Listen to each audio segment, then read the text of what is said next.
শেষ হয়ে গেছে, এবার একটু লেখাপড়াটা করি। এই নিবিস না, নিবিস না, নিবিস না। মানু, আমার ডাকছিলে? হ্যাঁ, তা বলি কি সব কাজ কি শেষ? বলি হ্যাঁ মা। ঠিক আছে, আরো অনেক কাজ দিচ্ছি, সেগুলো আমার সব কাজ শেষ হয়ে গেছে, এবার পড়তে বসতে না, একদম অসুবিধা দরকার নেই। অনেক কাজ দিচ্ছি আরো, সেগুলো শেষ। ঠিক আছে মা, এবার সব কাজ শেষ। মানু, মানু কি করছিস? এদিকে আয়। হ্যাঁ মা, যাই। কি করছিলিস? এই তো মা, সব কাজ তো শেষ, একটু পড়াশোনা করছিলাম।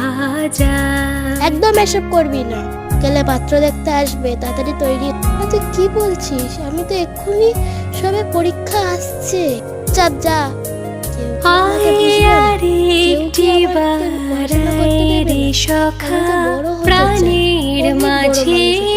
আমার দরকার নেই। যখন জীবনই আলো নেই, তখন আর আলো, আসল আলোই বা কি কাজ করবে?